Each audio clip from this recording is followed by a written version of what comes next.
Hi everyone. Glad to see you here. It's my pleasure to introduce our guest, His Excellency Ambassador Samir Sumaida'ie, who will speak on the economic and environmental sustainability in post-transition Iraq. His Excellency Ambassador Sumaida'ie was appointed Iraq's permanent representative to the United Nations in July 2004. In April 2006, he moved to Washington, D.C. as Iraq's first ambassador to the United States of America for 15 years. Prior to his appointment to the UN, Ambassador Sumaida'ie served as Minister of the Interior in Baghdad. In this capacity, he managed a domestic security force of over 120,000 and made considerable progress in reconstituting and reorganizing the ministry and its operations. In addition, Ambassador Sumaida'ie served as a member of the Governing Council in Iraq. In the Governing Council, he was chairman of the Media Committee, and in that role, he played an integral role in the founding of the Iraqi Telecoms and Media Commission and the Public Broadcasting Institution. He was also deputy chairman of the Foreign Affairs Committee and a member of the Secretary and Security and Finance Committees. Please join me in welcoming His Excellency Ambassador Sumaida'ie.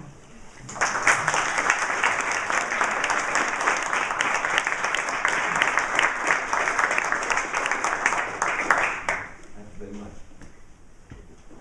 Good afternoon. Good afternoon. We live in interesting times.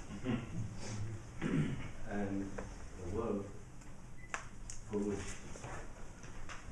you are being prepared, the students, members of this audience, the world for which you are prepared is getting ever more complex and ever more interrelated. Issues that happen in one place very soon show their impact somewhere else. And now you're living in this beautiful state. We are now in this beautiful building, enjoying security, physical security, as well as security in the wider sense. It's difficult to project your mind to parts of the world where things are not taken for granted. Yet, the insecurity of other people have a habit of visiting people who feel secure. Now, apart from this connectivity, we have a world that is making huge progress technologically. And the impact of this progress is being felt all over the world. Things that you discover or develop in this university may end up changing the world somewhere else. Take, for example, the current revolutions sweeping the Middle East. Two things have been instrumental in triggering. One is the demographic change, the fact that these countries are composed mainly of young people. Two, and most importantly, is the modern technology of communication, the internet, Facebook, YouTube. These satellite channels, television channels, these people who lived in under oppressive regimes cannot be kept down forever, could not be kept down forever, because the instruments of oppression, the instruments of repression, characterized in keep people in the dark and feed them on lies, no longer work. People living in a remote village in Libya, Tunisia, switch on their television channels and immediately have a good sense of how people in Vermont are living, or any other part of the world. something that happens in one corner of the world is immediately available at the other corner. So these factors, and primarily the advent of instant communications and instant news, has transformed the world. The internet was started here in this country as a military project, but now has taken over the world and has changed people's lives and has changed people's perception. And therefore, now we live in a world in which change has a number of motives. Of course, there is always the eternal desire to improve one's life. But this eternal desire has always been there. Without the right instruments, it cannot be translated to actual change. From this general introduction, I'd like to go back and talk about Iraq.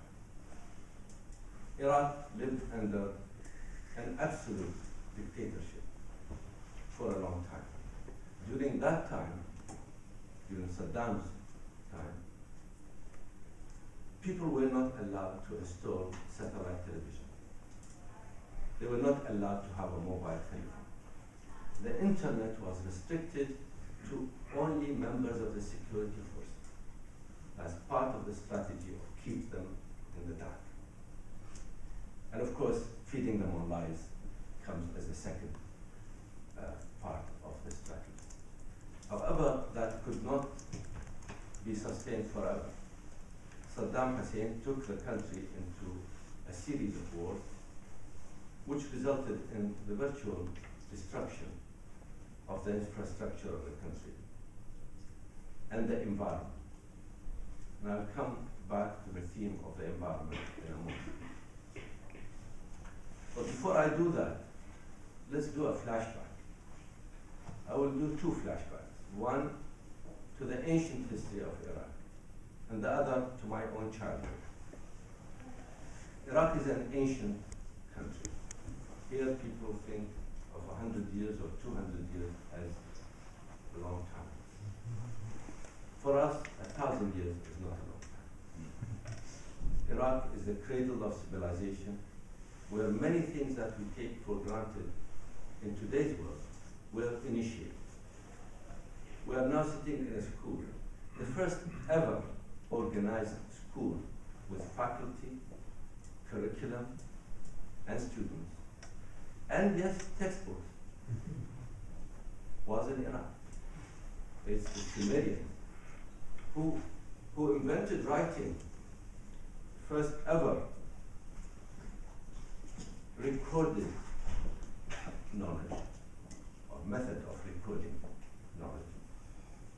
And from those days in which people were very keen to record details of their lives, we learn a great deal about what they did. And we learn a great deal even about their school life, relationships between teachers and students. And there were many other firsts. I think scholars agree that the wheel was invented in Mesopotamia. The first laws were written in Mesopotamia. So without lingering on this, move forward to what is called the Middle Ages or the Dark Ages in Europe. They were anything but dark in Iraq. Baghdad was the center of the world at that time. It was the center of higher education. We now want to send our kids to your school here. In the old days, European princes were sent to schools in Baghdad.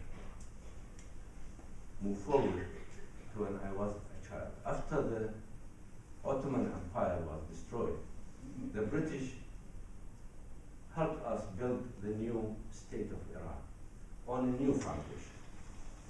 I was born in Baghdad in the 40s, a long time ago for most of you, but grew up in an environment which was really very secure, very stable. Everything worked. The services worked.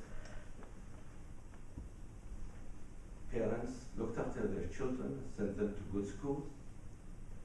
People tended their gardens and had leisure time. Life in Baghdad was good. for most people. And the country was moving forward, was making progress fast. Iraq was a pioneer, as it has always been. It had always been throughout its history. But again, it was resuming its role as a pioneer in its surroundings. Women were taking a leading role. We started with our women education ahead of our neighbors. First woman graduated from law school in 1935. We had first woman minister in 1959. And again, we had many firsts. But Iraq took the wrong turning. There was a coup d'etat. A military dictatorship took over, which soon degenerated into an absolute dictatorship under the Ba'ath Party and Saddam Hussein. Now, dictatorships are actually very good in some senses. They take decisions swiftly. There is no process of consultation. There is not this messy process of debating everything to death, until sometimes it's too late. Whatever Saddam was reported to have said, what are those? Any idea I think of at night, the next morning it is low. Yeah. And that's how he acted. And one of the actions he took was to take Iraq into war with Iran, and then war with Kuwait, occupied Kuwait. Now, at the time of war, a whole number of things suffer. Practically everything suffers. People's liberties suffer, because nobody can criticize the government. Anybody who criticizes the government is automatically a traitor, and it's treated as such. But because the war effort takes precedent over everything else, everything gets neglected, including the economy, industry. All the men are at the front. Nobody is actually producing anything. Agriculture suffers, industry suffers, the environment suffers. All these are low priority. It's the war effort which must take precedent. But the war effort results in death and destruction, even further destruction. And there were uprisings. The people who organized insurgencies against Saddam used to go and hide in the marshland of southern Iraq. We have an area of marshes quite large in the south of Iraq, in which life has been going on the same way for maybe 2,000–3,000 years. It's a whole ecological system and a way of life. And it was difficult for Saddam Hussein and his security apparatus to catch people once they escaped into the marshland. So he decided to drain the marshes, creating an environmental catastrophe for it. A whole ecological system was ruined. We had migrating birds coming in of many, many different species. We had forms of flora and fauna that were unique. Many of them were threatened by extinction, and some became extinct. This is just one example of the environmental damage that is created as a result of war. There are other forms when there is loss of control or loss of management, with no capacity for management. Things like nuclear waste. We had a nuclear reactor which was bombed, you might remember, the 80s. And there was a nuclear program which Saddam Hussein attempted to create,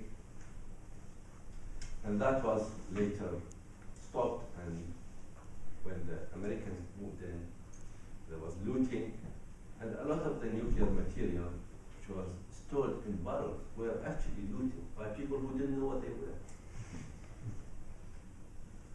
And these people were just interested in the barrel, not in the funny stuff which is inside. So they poured everything out and took the barrels and put milk in the barrel. You can imagine the impact of that on health.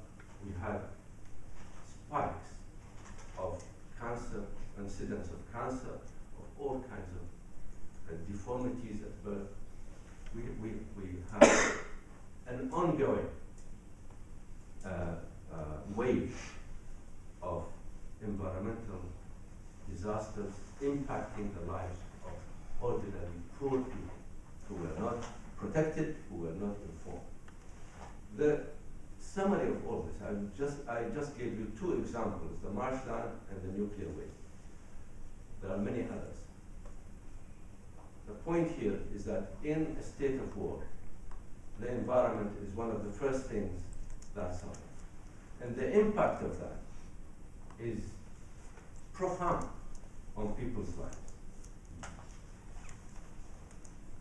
Now we come to where we are now. Americans decided to intervene. This talk is not about debating that intervention. That intervention has been debated a lot in this country and will continue to be debated by historians for a long time to come. But looking at that from an Iraqi perspective, we are grateful that the Americans removed Saddam Hussein. I was one of the leaders of opposition to Saddam Hussein. And I used to come to Washington to lobby for intervention. The intervention came. Unfortunately, the process was not managed well, and a lot of collateral damage was created. A lot of Iraqis suffered. There was looting. Our museum was looted. Many of our ministries were burned down. There's a lot of damage. More damage to the environment. Loss of control, loss of law and order, and general chaos. A great deal of damage, and much of it is environmental. One aspect of Iraqi economy has always been agriculture. In fact, the first civilization which was built in Mesopotamia, the old name for Iraq, was based on agriculture. And the ancient Iraqis became excellent engineers and laid down irrigation channels running for hundreds of miles, and were very effective in cultivating huge areas of land which were hitherto uncultivated because of this very sophisticated irrigation system. Now, after all these wars, all these canals, aqueducts were in ruin, resulting in increased salinity in many of the agricultural areas, lowering yield and making them effectively and profitable to cultivate. That's another side effect, environmental side effect of war. When I went back to Iraq after the regime was changed, I became a member of the Vermont Council, and one of the first things we looked at was to consider what to do about the environment. We have a lot of cleaning up to do. But again, in the post-conflict period, or at that time we were not yet post-conflict, we were still in the middle of an insurgency, our priority number one is security, to secure people's lives. And only when we have made the country secure could we start to pay attention to this. But in fact, we started to pay attention. Despite the insurgency, we started reflooding the marshes. They are now at least about 50% flooded, and life started to come back to the marshes. We are now suffering from lack of water, which is yet another problem, because Iraq has been weakened. Our neighbors feel more at liberty in cutting off a lot of our water. We started to repair the damage, and I think Iraq from 2003 until now has made amazing progress despite the violence, despite the insurgency. We were making progress under fire. We started building our democratic institutions, we had elections, we wrote a constitution with a Bill of Rights, we had a referendum on the constitution. We are making progress. All the time we were fighting extremists and terrorists. Until we got to a point where now, last year, the level of violence is less than 10% of what it was in 2007. It's still going down. Now we believe we got security under control. We are turning our attention in a more focused way towards the economy. The economy means reconstruction.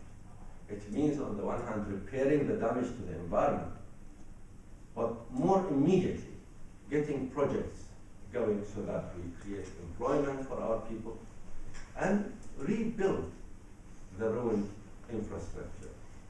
Ports, roads, bridges, telecommunication, higher education, schools, health services. Everything is in ruins, everything has to be rebuilt. Which brings me to the issue of business, and I understand this is a business school.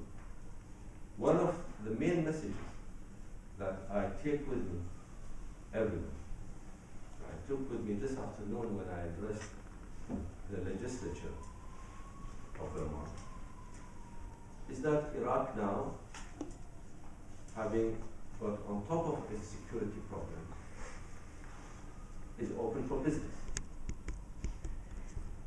Now there is a race. Chinese businesses, Indian, Turkish, German, Italian, are all competing for contracts for the reconstruction of Iraq. We want to see American business ahead of the line, not trailing behind. Now, you have a lot of technology that we need.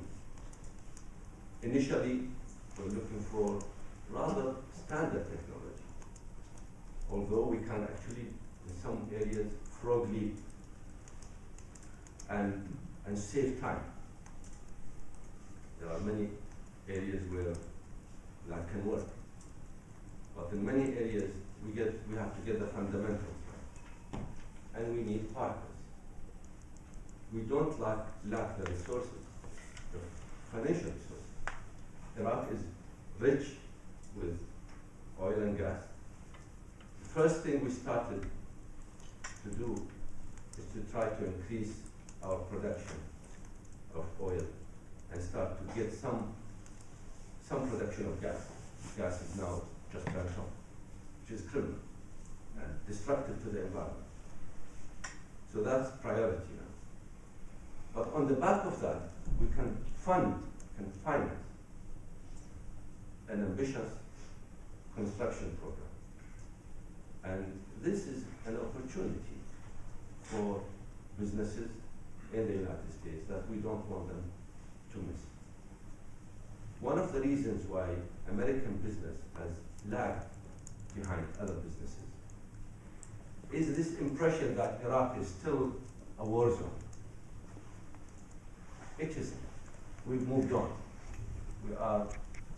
Iraq is a construction site.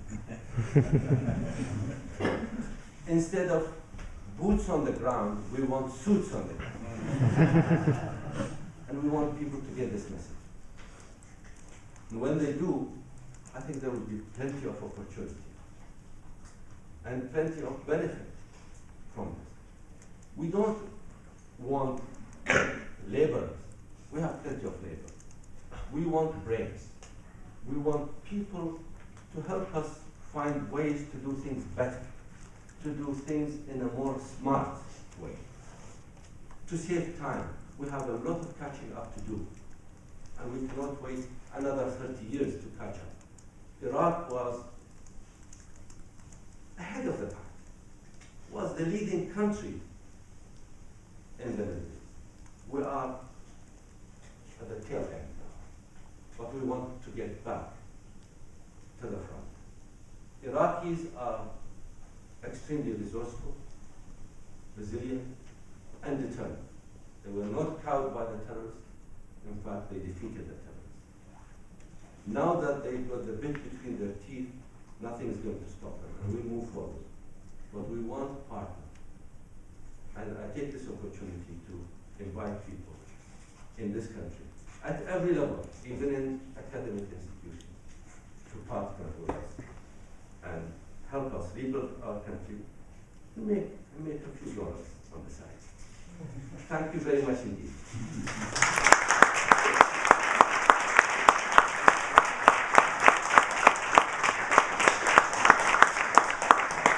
Now I understand that there will be some questions, and I'll be delighted to answer them. Yes, sir. Early on in your talk, you mentioned how well the importance of history was and how well Iraq was doing, and then you said there was a wrong turn taken, seeds of destruction, and the dictatorship took over. Could you comment on what those seeds of destruction or what the wrong turn was that allowed that type of thing to occur? The wrong turn was precisely the coup d'etat or revolution, depending where you stand, which took place on the 14th of July, 1958, which deposed the monarchy and the democratic system that was behind it, and established military rule. And once people accepted the principle of military rule, then we were on a sliding slope. And the end of this sliding slope is absolutely finished. Yes. Mr. Ambassador, thank you for being here. One of the most memorable and moving nights of the last decade for me was watching all the purple fingers on that day of voting. We stayed up all night glued, and watching that is and thank you for your role in making that happen. And I appreciate your optimism for the current state of development in Iraq. When do you foresee tourism beginning to take hold? Thank you for reminding me of this point. Iraq is one large archaeological site. In fact, there are more than 70,000 locations which are catalogued as archaeology. Some of the earliest churches in Christianity and monasteries are in Iraq. We have villages who speak today the language of Christ in their everyday life. We have the great majority of Jewish shrines in Iraq. We have plenty of Islamic shrines.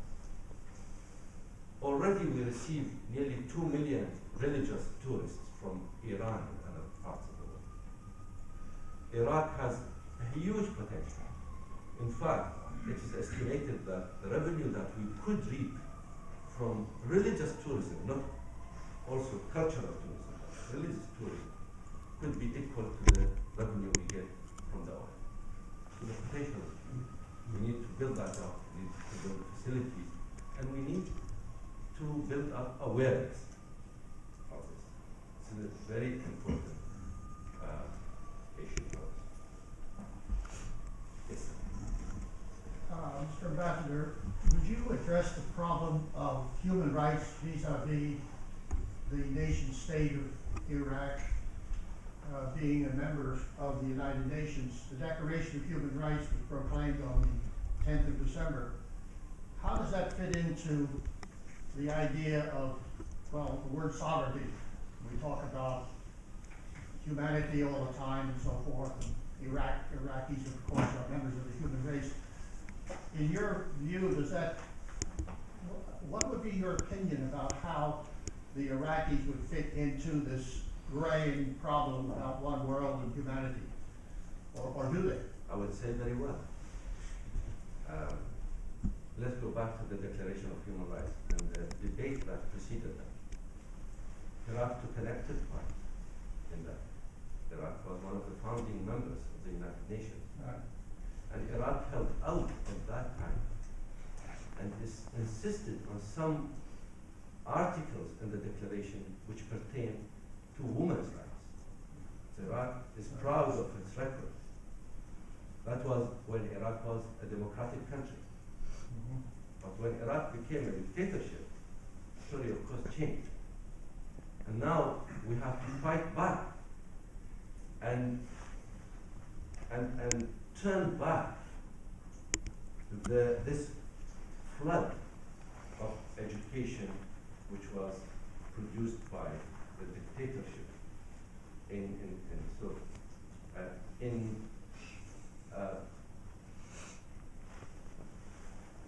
disrespecting human rights, in belittling the importance of human life itself.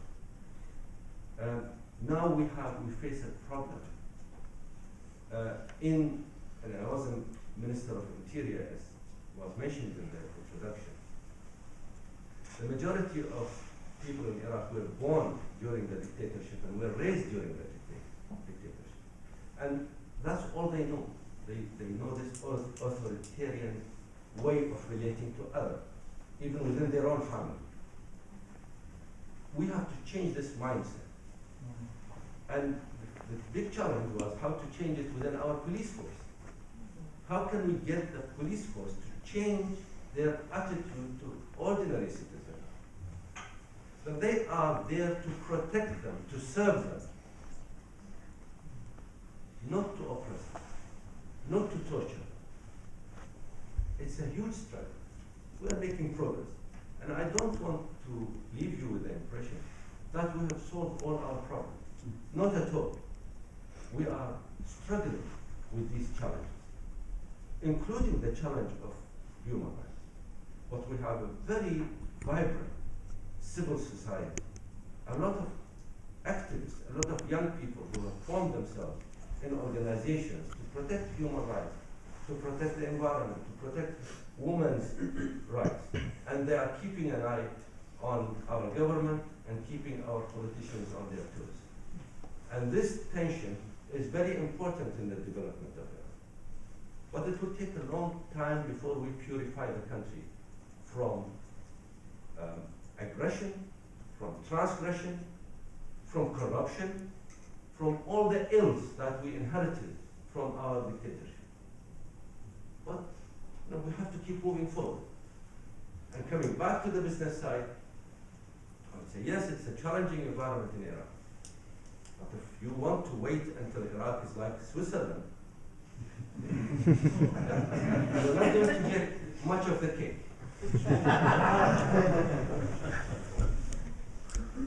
Yes, sir. Speaking of Switzerland, I was wondering if you could speak to the current state of the banking system in Iraq and the availability of capital and credit for individuals within Iraq to be part of the reconstruction, public policy status. Thank you. The banking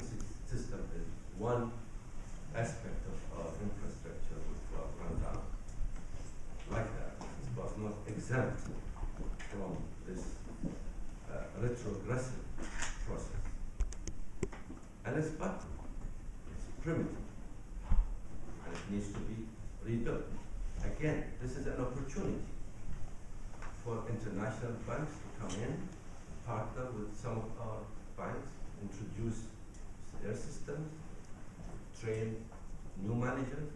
It's an opportunity. It is an obstacle for some of the investors who come in and expect to have a very smooth functioning banking system. We don't have that yet. It functions, but with difficulty. But for it is an opportunity for bankers to come in. Yes.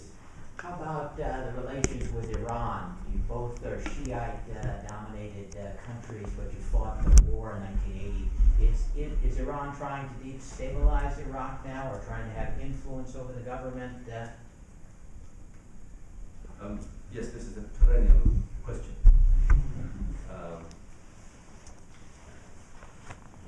You can change many things, but you cannot change geography, I always say. Iran has always been there next to Iraq. And you cannot change history. We share thousands of years of history together. And in recent time, after the Islamic Revolution in Iran adopted a theocracy that is particular to its environment.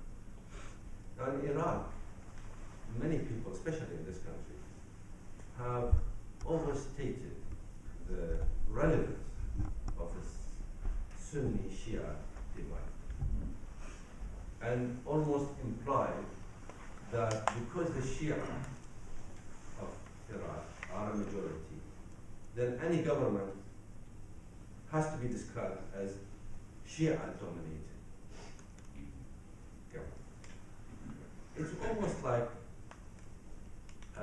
me having to say a Protestant-dominated U.S. government. Doesn't make sense. In Iraq, 30% of city and town dwellers are mixed marriages. Sunnis and Shiites. We grew up with people, we never asked whether they're Sunni or Shiite. Saddam Hussein oppressed Shia and oppressed Kurds. And he hit them harder than he hit the Sunnis. And he sort of had a graduated scale for his oppression. The farther you are from where he is the center of power, the more oppression you get. That created a kind of reaction, and it is understandable why a lot of Shia feel bitter. Sometimes some of them feel bitter about Sunnis. But that's dying down. And I think the Iraqis have proved that they can get beyond that. The Shia of Iraq are the first to resent interference by Iran, apart from those limited number who derive political power or derive benefits from Iran. The bulk of the Shia in Iraq, as well as the Sunni, are staunch patriots who resent any interference. But the way to stop Iran's interference is to build up our own institutions, to strengthen the country, to strengthen the country's immunity. I believe that is the way we should look at the future. We should not look at the future in terms of Shia or Sunni, Kurdish or Arab. We should think of the future as Iraqis building a democratic country in which everybody has a place, everybody is protected, and we all stand firmly against foreign intervention. We deal with Iran. We have to have a working relationship with Iran. As I said, we have to deal with them. But that has to be based firmly on the principles of mutual respect and non-interference in internal affairs. We don't want to export our democracy to them, and we certainly don't want to impose theirs. Yes. Thank you, Your Excellency. I will limit my question to one. I have several, but I'll limit it to one. And it's about oil distribution infrastructure. Back in 2007, hijacking trucks and blowing up pipelines was just about a daily occurrence.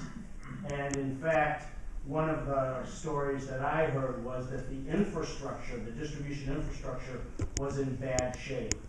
And the result of that was only a percentage of the oil that was actually pumped out of the ground was able to be exported. My guess is today things are vastly improved. My question is, are you able to export all the oil you produce? Is the infrastructure improving? Are the risks still there? I mean, that's where the money is. I get it, that question. The incidents of attacks are now isolated incidents. They used to be, as you said, daily occurrences. Sometimes we get hit several times on the same day. And this is no longer the case. Occasionally they manage to hit a location and it tends to be isolated and we fix it very quickly. Point number 2. We don't export everything we produce because we need a lot of it in the country. 3. The infrastructure as it is, when it's functioning normally to full capacity, is just enough to export what we produce, what we have available for export. And now we have ambitious plans for increasing production. The infrastructure as it stands now is certainly not enough to cope with the increase. So we have now plans to improve and expand and renew the infrastructure and build additional facilities, additional pipelines, additional loading bays, new refineries to cope with the increased production. On the production side, we are making good progress. One of the consortia that were assigned oil fields in Iraq for increased production have already reported, have already met their targets the first year in 2010. We expect 2011, other consortia will also meet their target. In the next 2 or 3 years, we will see considerable increase. We are still a little bit behind in executing projects which will deal with the infrastructure, but that's very much in focus. Thank you. So, Ambassador, thank you so much for coming and presenting. Countries that transition from authoritarian regimes to democratic regimes often have expectations from their people that are way off the charts in terms of what's going to happen. Now we have this democracy, now we'll get economic prosperity, now we'll have development, infrastructure, and rule of law and police and things like that. And yet, oftentimes those expectations are impossible to meet, which can lead to dissatisfaction and lowering of credibility of the institutions that govern a country. I'm wondering, given the difficulties of the formation of a government right now in Iraq, of a coalition in the legislature and the parliament, how are people coping with the messiness, as you call it, of democracy right now? Is it something they're a little bit disappointed in? Is there a risk, as there are in other countries, of reverting back to a military dictatorship given the dissatisfaction with democracy? An excellent question. Are there risks?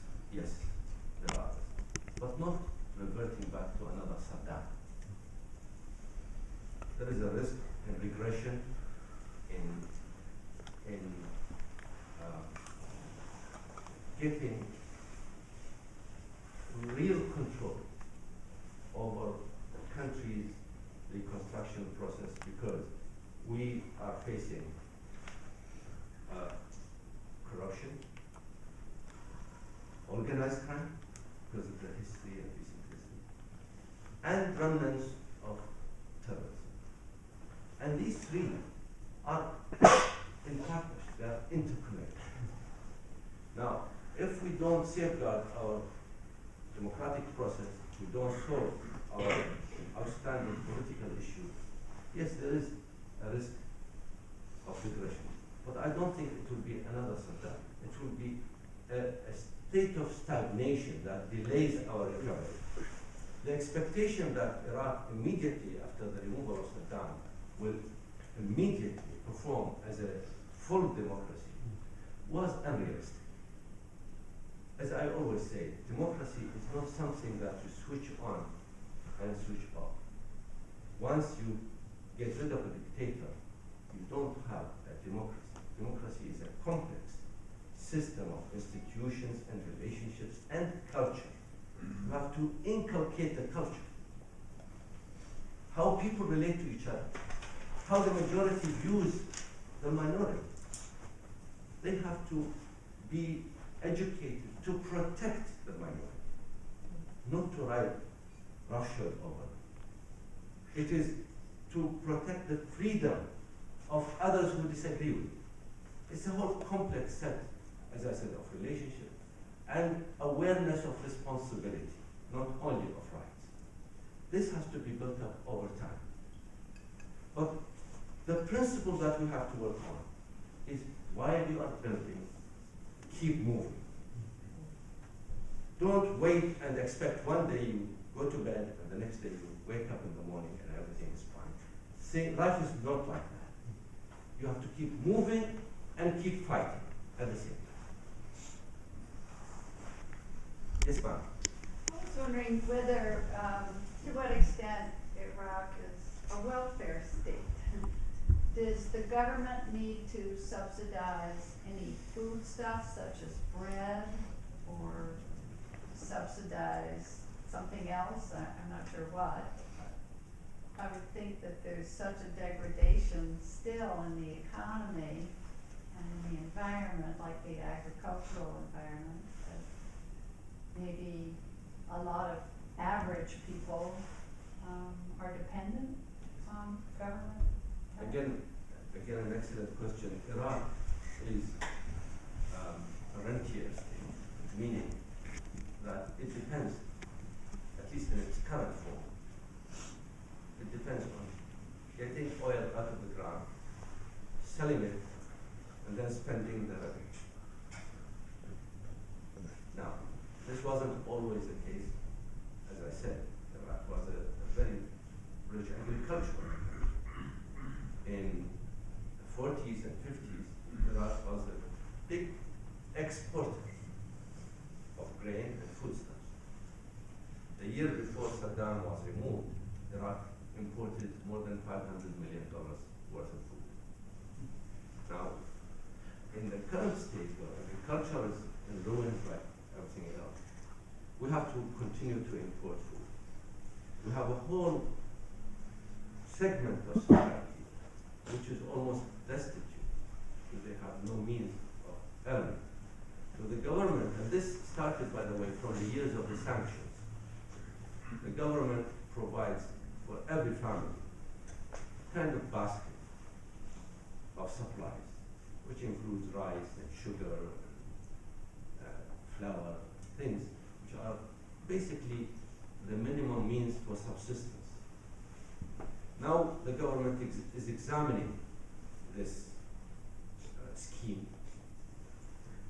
and trying to reform it and redesign it so that people who are well off don't get that. And people who don't have jobs get more. Another indirect aspect of the welfare nature of our state is that in order to get security and stop people being recruited by militias and violent groups, the government had to create jobs, sometimes mythical jobs. The police force in a town needs 100, you employ 250. Just give people jobs. It doesn't matter at the moment if they are fully productive or not, but at the end of the month, they take a salary and feed their family, and at least that stabilizes the country. But we move from this phase of firefighting, of just wanting to stabilize the country, into the next phase of rationalizing and making people productive. That's the challenge that we face. Yes, sir. Two questions. One, thank you, Excellency, for being here. We have so many questions. We know so little. I'm at your disposal. We're very, very misinformed. Have you formed a government yet? I understand it was around 289 days without a government, which I think would be a difficult thing to suffer when you try to make so many changes. And secondly, how much is a liter of gasoline? First, I'll answer the second. It's cheaper than a liter of water. The first part, yes, we hold the record in a number of things, and I think now we hold the record in time needed to form a government. Yes, the government has been formed, but it's not complete. You know, we had a stalemate as a result of the last election. You know, 4 major blocks, and somehow all of them had to be incorporated into the government. And each one effectively had a veto because of this arrangement. So it took nearly a year. It took about 3 years or 4 years to validate the results because there were challenges through the courts and so on. And a further 8-9 months to form the government. But the government was formed with some holes in it. The Minister of Interior, that of Defense, and of National Security were all not appointed, and there were all these portfolios kept by the Prime Minister, so he's exercising all these, effectively, all these roles, pending the appointment of these key positions, and the extension of the same wrangling process is taking place. Yesterday, I heard a report that the Prime Minister went to Parliament with some names. So the process continues, but at least all this wrangling and all the fighting is taking place in Parliament, not in the streets. So we are making progress. Yes. Time for one more question. One more question. Well, thinking about oil and how you're trying to increase production, then also thinking about some of the health issues and other things you mentioned. So do I have any plans to diversify? I mean, I know oil is a big economic generator, but then there's a whole host of problems, climate change and other impacts to human health. So is there plans to diversify their energy portfolio and maybe their economic portfolio as well? Well, thank you. We realize that our future is in diversification. Absolutely. We cannot continue to be totally dependent on oil. At the moment, oil revenue represents more than 95% of the revenue of government. Now that's not a healthy situation. We need to get the country to be productive, not just sell the oil and feed the people. We've got to move on from that. First, the oil sector itself has to be diversified. Instead of just getting the oil from underground and selling it, we have to add value to oil. We can refine it, we can produce products from it, produce plastics. There's a whole petrochemical industry that can be built around oil, which creates jobs and create added value for the country. That's number one. Then moving to other sectors, we've already talked about tourism, we talked about agriculture. We can talk about other things. We have phosphates, we have other minerals that we can get out of the ground. We have sulfur that we can mine and export, either as sulfur or as sulfuric acid for industry in other parts of the world. There is so much more that can be done in Iraq. And yes, diversification is the theme for the future. But first, we've got to get the country to start working. Stable, solve the security problem, number one, solve the political problem, number two, and then improve governance and get specialists to run departments rather than basically politicians or even failed politicians. And then we can get going and think about the future. What is coming? Thank you very much.